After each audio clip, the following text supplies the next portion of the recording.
예전에 그런 경우도 있어요. 앞다리만 발견된 공룡이 하나 있었어요. 앞다리 도마뱀이라고 붙여야 되는데 글자가 몇 개 틀려가지고 소갈비 도마뱀이 돼버린 애도 있어요. 그게 스켈리도사우루스라는 공룡인데 인사할 시간도 많습니다. 여러분의 시간을 낭비해드릴 느리지만 쿨한 과학 랩미팅입니다. 반갑습니다, 교수님들. 반갑습니다. 반갑습니다. 이전까지만 해도 공룡 복원도들 보면은 좀 네. 너무 기괴하거나 이상하거나 약간 해부학적으로 말이 안 되는 것들이 되게 많았어요. 근데 이분이 등장하면서 좀 제대로 된 공룡 복원도들이 등장하기 시작해요. 오. 찰스 나이트라는 분인데요. 네. 이분이 이제 처음에는 공룡을 그리셨던 분이 아니라 뭐 동물이라든지 이런 것들을 많이 그리셨어요. 동물을 굉장히 잘 그리세요. 네네. 해부학적 지식도 풍부하고. 풍부하시고요. 그래서 네. 원래 해부학적 지식이 풍부하고 자연을 잘 그리시고 하니까는 약간 지방에서 자라온 사람이 아닐까라고 생각하시는 분들이 있는데 도시 출신이에요. 그래서 이 해부학을 공부하기 위해서 정육점에 있는 고기 같은 거 사가지고 뭐 이렇게 공부하기도 하고 그랬던 분입니다.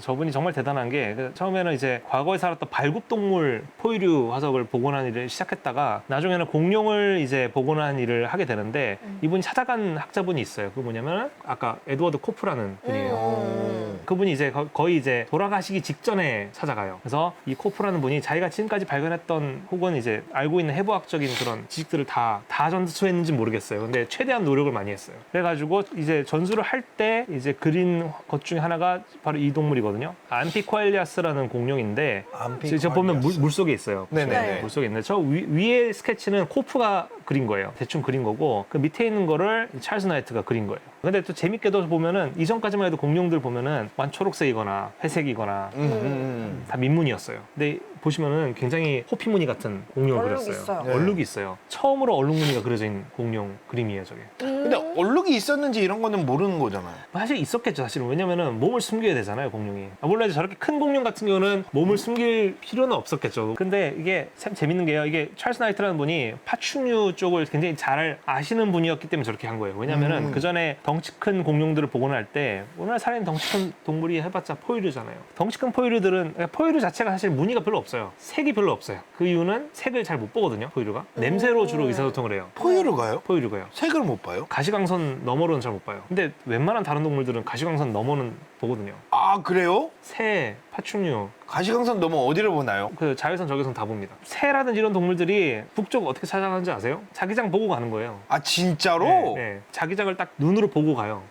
실험으로도 처음 입증했어요. 아, 그래요? 근데 이게 왜 그러냐면은 포유류는 색수용체가 퇴화했어요. 개수가 적어요. 우리는 좀 특별한 포유류예요. 신이 만들어서 그런 게 아니라 그 영장류가 원래 뭘 먹었냐면 과일을 먹었어요. 과일은 식물이 주는 시그널을 잘 읽어야 돼요. 내 과일이 잘 읽었어. 먹어. 하는 걸 약간 색깔로 보여주죠. 그쵸. 색깔로 보여요. 색을 구분할 줄 알아야 돼요. 그쵸. 근데 원래 포유류는 색을 잘 구분을 하지 못하죠. 근데 영장류는 특이하게도 진화 과정 중에 색 수용체가 다시 하나 생기는 쪽으로 진화를 했어요. 오. 그래서 호랑이가 주황색이죠. 그쵸. 호랑이가 풀숲에 숨어야 되는데 초록색일 법도 한데 아, 그러네. 왜 붉은 계열일까요? 초록색을 만드는 게 되게 어렵다고 맞아, 들었어요. 맞아. 그 이유를 떠나서 이제 호랑이는 굳이 초록색일 필요가 없는 거예요. 왜냐면 얘네가 사냥해서 먹는 사슴이 어차피 붉은색이랑 초록색을 구분을 못해요. 그래서 호랑이가 초원에 숨어 있으면은 사슴들은 못 봐요. 아. 그래서 보면요, 파충류를 보잖아요. 네. 이거는 초록색이긴 한데 다른 파충류들을 보면은 온갖 무늬가 다 있어요. 그치, 막. 줄무늬도 있고 막 전박이도 있고. 네, 되게 다양해요. 심지어는 짝짓기철 때만 막 어디가 불그스름해지거나 노래지거나 이런 일도 있거든요. 왜냐하면 파충류는 우리보다 색을 더 잘 봐요. 세상을 더 다양한 색깔을 보기 때문에 색이라든지 몸짓이라든지 이런 걸로 많이 의사소통을 해요. 그래서 찰스 나이트가 공룡을 그리기 시작해서 이 과정에서 코프가 이제 죽고 이제 이분이 미국 자연사박물관 쪽이랑 일을 많이 하게 돼요. 미국 자연사박물관 쪽이랑 일을 하기 전에 이 그림을 그려요. 리핑 라일랍스라고 하는 그림이거든요. 이전에 나왔던 다른 공룡 그림들이랑 네. 많이 달라요. 굼뜬 모습이 아니죠. 네. 날렵한 되게 동물의 다이내믹하고. 다이나믹하기도 하고요. 비교적 최근에 그렸다 해도 믿을 정도의 퀄리티고 얘 다리를 보잖아요. 다리가 허벅지가 굉장히 크죠. 저거는 일반적인 파충류의 다리가 아니에요. 저거는 새의 다리예요. 새가 공룡 안에 포함이 되잖아요. 그쵸. 티라노사우루스 다리나 닭의 다리나 똑같아요. 허벅지가 엄청 커요. 그래서 골반이 넓고 거기에 딸려오는 근육이 크거든요. 근데 도마뱀이라든지 악어는 허벅지가 작아요. 골반이 좁고요. 되게 다리가 얇아요. 그 전까지만 해도 그린 공룡들 보면 다 다리가 얇아요. 근데 찰스 나이트는 호프한테서 받은 지식인지는 아직 잘 몰라요. 오늘날 학자들이 공룡을 복원할 때 그 모습으로 이미 복원을 하고 있었어요. 근데 이대로 쭉 그 작품 스타일을 이어가면 좋은데 하필이면은 이제 또 잘못된 멘토를 만나가지고 누구냐면은 당시 미국 자연사박물관의 관장님이었던 헨리 오즈본이라는 분이 티라노사우루스를 연구를 했던 분이거든요. 그 사람이 얼마나 대단한 분이기도 하지만은 굉장히 영향력 있는 분이었어요. 그건 뭐냐면은 저 학자가 마음에 안 드네 그러면은 쟤 잘라. 자제출? 너 너 끝. 나가. 내가 복원한 공룡의 머리랑 좀 다르게 복원했네? 저때 이렇게 할 수 있는 사람이었어요. 근데 그 상황에서 이제 찰스 나이트가 미국 자연사박물관 팀이랑 일을 하게 되면서 이분의 그림이 여기저기 있는 박물관의 벽화로 쓰인다든지 벽화요? 예, 아니면은 뭐 어디 골격이 전시되면 그 옆에 이제 복원도랑 같이 이렇게 전시가 되는지 이런 경우들이 많아졌어요. 처음에 카네기 자연사박물관의 사람들이랑 먼저 일을 했어요. 그래서 그 카네기 자연사박물관 사람들이 뭘 연구를 했냐면은 디플로도쿠스라는 목긴 공룡을 연구했어요. 저렇게 생긴 놈인데 이것도 좀 당시에는 되게 좀 센세이션한 그림이었어요. 보면 목긴 공룡은 네 발로 걷는 물속에 사는 애들로 주로 그렸었는데 맞아요. 물에 떠 있네. 살고 예, 심지어는 두 발로 일을 쓰고 있죠. 디플로도쿠스를 이제 카네기 자연사박물관이 강철왕 카네기의 돈으로 만든 거고요. 그 돈으로 그분이 정말 고생물학계에 정말 많은 돈을 투자를 했어요. 그래서 저 디플로도쿠스의 종명이 카네기아예요. 카네기의 이름을 따가지고 디플로도쿠스 카네기아예요. 티라노사우루스 렉스처럼 카네기가 정말 돈이 많아가지고요. 이 공룡 가지고 좀 외교를 하려고도 했었어요. 그래서 디플로도쿠스 골격을 전신 골격을 조립을 하고 그거를 복제품을 만들어요. 돈을 따서 저기 섬유로 만들어요. 영국에도 주고 프랑스에도 주고 독일에도 주고 그래서 프랑스 자연사박물관 뭐 런던 자연사박물관 오래된 박물관 가면은 다 이 디플로도쿠스 복제품들이 다 있어요. 그래서 우리나라에도 그 복제품 하나 있어요. 그 목포 자연사박물관에 있습니다. 근데 그때 당시에 카네기가 선물한 건 아니에요. 나중에 만든 겁니다. 당시엔 너무 센세이션한 거였어요. 복제품을 만들어서 전시를 한다는 거죠. 그 전까지만 해도 진품으로만 한다든지 아마 진품하도 사실 온전한 게 없다 보니까는 전시가 돼도 사실 이게 뭔 동물인지 좀 의미가 알아보기 힘들었는데 이때부터 이제 좀 우리가 흔히 박물관에서 볼 수 있는 그런 형태의 전시들이 등장을 하게 돼요. 그래서 이제 당시에 저기 조립됐던 디플로도쿠스의 모습이고요. 근데 이게 미국 과학자들이 연구를 한 건데 독일 학자들이 공격을 해요. 저렇게 큰 동물이 어떻게 물 밖에 서 있을 수가 있냐. 저렇게 큰데 중력의 힘을 이기지 못할 것이다. 라고 생각을 했고요. 그러면은 뭐 어떤 솔루션을 해야 되냐. 배를 끌고 다녔을 것이다. 그래서 보시면 저게 이제 디플로도쿠스를 이제 독일 사람들의 관점에서 바라본 디플로도쿠스예요. 다리를 이제 벌리고 있어요. 옆으로. 동방면처럼 네. 쩍벌의 형태를 하고 있고요. 배를 질질 끌고 다니는 모습으로 독일 사람들이 복원을 하게 됩니다. 미국 사람들이 큰 실수를 했다. 라는 이런 식으로 해서 주장을 했는데 미국 학자들이 가만히 있지 않았겠죠. 이게 문제가 뭐냐면요. 저렇게 다리가 옆으로 뻗어 있으려면은 디플로도쿠스가 초식동물이에요. 네. 초식동물들은 위장이 되게 길어요. 그렇죠. 배가 많이 나와 있어요. 근데 저런 식으로 이제 쩍벌의 형태로 다니려면은 배가 너무 나와 있어가지고 밑에 깊은 도랑이 있어야 돼요. 깊은 구덩이가 있어야지만 저 자세가 가능한 거예요. 그래서 미국 학자들이 이걸 엄청 깝니다. 말도 안 되는 주장을 했다, 독일 사람들이. 그래가지고 그때 그 논문에 나왔던 그림이에요, 이게. 너네가 만든 복원도가 얼마나 말이 안 되는지를. 그 다음에 다시 또 이제 잠깐 쩍벌이 됐다가 다시 또 포유류와 같은 다리로 복원이 되게 됩니다. 이쯤에 굉장히 유명한 공룡이 등장하게 돼요.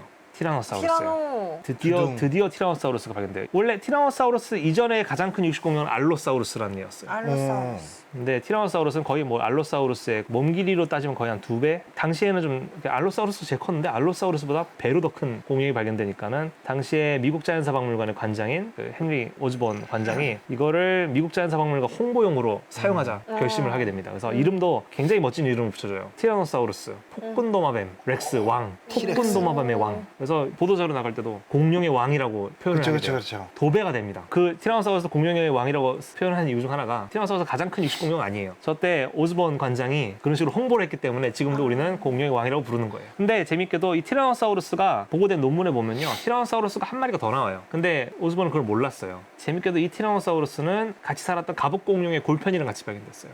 그래서 얘는 한 종류는 골편이 없었고 한 종류는 골편이 있을 거라고 생각을 했어요. 그래서 티라노사우루스랑 골편으로 덮인 더 멋진 육식공룡은 다이나모사우루스 임페리오수스라고 붙여요. 근데 나중에 알게 됐어요. 같은 동물이라는 걸 알아냈고요. 그래서 지금은 다이나모사우루스를 안 쓰죠. 그래서 처음엔 저런 식으로 이제 논문으로 이제 그려냈고 보시면은 그래서 처음엔 이게 앞다리가 오긴 했는데 너무 작게 와가지고 이 공룡 게 아닌 줄 알았대요. 그리고 발가락 2개밖에 안 달려 있어가지고 앙증 맞아가지고. 네, 물론 온전한 건 아니었지만 없지만은 이게 분명히 발가락이 몇 개 더 있었을 것이다라고 생각을 했어요. 그래서 이게 지금 미국 자연사박물관의 전시를 처음 한 표본이거든요. 이게 맨 처음에 보고됐던 표본은 아니에요. 나중에 보다 더 온전한 표본이 발견이 돼서 조립을 해서 전시를 합니다. 그래서 저 표본이에요.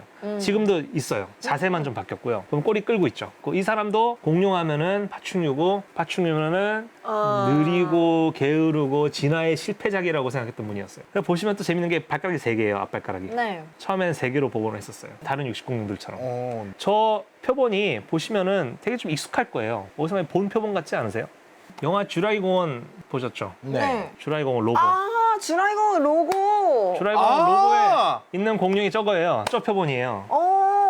아니, 다른 티라노사우루스 표본도 있는데 왜 하필이면은 쟤냐. 저거라는 저 표본이라는 걸 어떻게 알았어? 라고 물어볼 수가 있죠. 그쵸, 네. 그쵸. 저 같아도 지금 당장이 네. 궁금한데. 알 수 있는 방법이 있어요. 어떻게? 뭐냐면은 일단은 형태가 똑같고요. 그리고 티라노사우루스의 머리뼈를 보면요. 우와. 우와.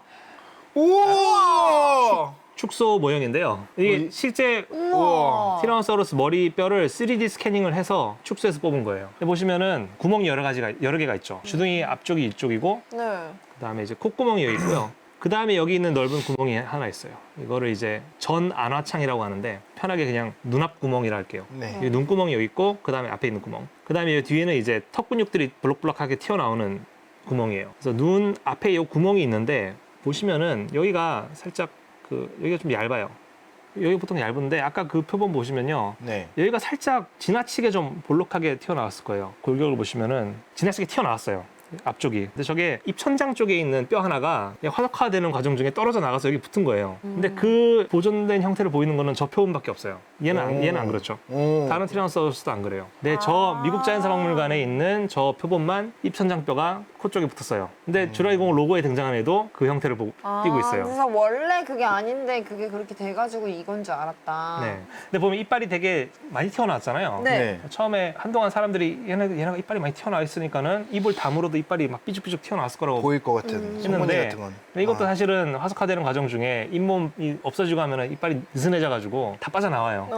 네, 그래서 이런 발견된 화석을 그대로 해가지고 선 따서 공룡을 복원하면 안 돼요. 그래서 이게 처음에 이 찰스 나이트라는 분이 이 복원도를 작업을 했어요. 첫 티라노사우루스 살이 붙여진 복원도인데 뭔가 귀여워. 아주 좀 잘못 복원됐어요. 근엄하고. 이거를 설명해 드리기 위해서 제가 이 머리뼈를 가져온 거예요. 보시면은 구멍이 콧구멍, 눈앞구멍, 눈구멍, 그 다음에 근육이 튀어나와 있는 구멍. 구멍이 하나, 둘, 셋, 넷. 네 개예요. 큰 네. 구멍들이 네 개인데 아까 그 그림을 보시면요. 찰스 나이트의 저 티라노사우루스 확대해서 본 모습을 보면은 콧구멍 앞쪽에 있죠. 그 다음에 이 눈앞구멍에 있어야 될 곳에 눈이가 있어요. 눈이 저 뒤에 있어야 되는데 눈이 앞쪽에 붙여놨어요. 귀를 턱 근육이 튀어나오는 쪽에다가 귀를 뚫어놨어요. 그리고 앞발가락도 3개죠. 근데 찰스 나이트가 이제 오스본 관장이 하라는 대로 그리라는 대로 아마 그렸을 거예요. 네. 그래서 그 다음에 그려지는 티라노사우루스의 모습을 보면 굉장히 좀 달라집니다. 이제 좀 제대로 복원을 하게 돼요. 눈이 뒤쪽으로 가 있고 티라노사우루스의 라이벌이죠. 트리케라톱스랑 같이 또 등장을 하게 되죠. 그래서 저 다음부터 티라노사우루스는 항상 트리케라톱스랑 같이 나오게 됩니다. 찰스 나이트가 정말 많은 공룡 그림들을 당시에 그렸어요. 그래서 이건 또 티라노사우루스가 즐겨 먹었던 공룡인 지금은 이제 그 에드몬토사우루스라고 부르는 애들인데요. 네. 당시에는 이제 아나토사우루스라고 불렀어요. 이것도 찰스 나이트가 그렸는데 이전의 복원도들보다는 훨씬 더 퀄리티가 높죠. 네. 네. 뭔가 작품 같다는 느낌이 들죠. 그죠? 네. 그래서 미국 자연사박물관의 공룡홀에 가면은 저 오리주둥이 공룡들이 정확히 저 자세로 전시가 돼 있어요. 이때 또 미국 자연사박물관에서 사람들을 몽골로 보냅니다. 몽골로 보내서 아시아의 공룡을 연구를 막 시작해요. 그래서 네. 아시아에서 당시에 초창기에 발견됐던 공룡 중 하나가 이 프로토케라톱스라고 하는 공룡이에요. 트리케라톱스에 가까운 친척 중 하나인데요. 머리에 뿔이 없어요. 얘네가 둥지 근처에서 많이 발견됐어요. 그래서 보면은 이제 둥지를 지키는 모습으로 그려지죠. 근데 나중에 알게 됐어요. 저 둥지가 얘네 게 아니에요. 다른 육식 공룡 계열의 둥지였던 거예요. 그러면은 저기에 자리를 튼 거예요? 아니요, 그냥 옆에 지나가다 죽은 거예요. 그리고 착각을 한 거죠. 발견했거든. 이게 얘네가 이 둥지 근처에서 발견됐네. 얘 건가 보다라고 한 건데 나중에 그 알을 꺼내서 쪼개서 봤더니 다른 공룡이 나온 거예요. 재밌게도 또 이런 상황에서 또 근처에 오비랍토르라는 공룡이 발견됐어요.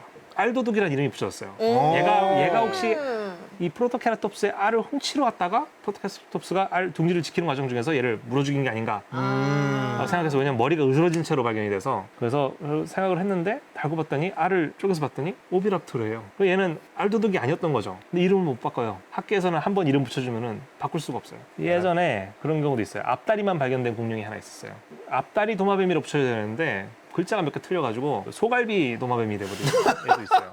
그게 스켈리도사우루스라는 공룡인데 어떡해. 지금까지도 계속 소갈비. 번역하면 그냥 저 이름 뜻하면 소갈비 도마뱀이에요. 소갈비랑 아무 관련이 없는데 다- 여기까지가 지금 딱 찰스 나이트가 그린 것들이 이제 공룡 복원의 시발점이 됩니다. 그 다음부터 더 다양한 복원도들이 등장을 하게 돼요. 네. 이분의 영향을 받아서 좀 더 약간 작품다운 작품들이 등장하게 됩니다. 그런 것들은 어떻게 해야 되는지 다음 시간에 또 해야 될 것 같아요. 인사할 시간도 많습니다. 여러분의 시간을 낭비해드릴 느리지만 쿨한 과학 랩미팅이었습니다. 감사합니다, 교수님들. 감사합니다. 감사합니다.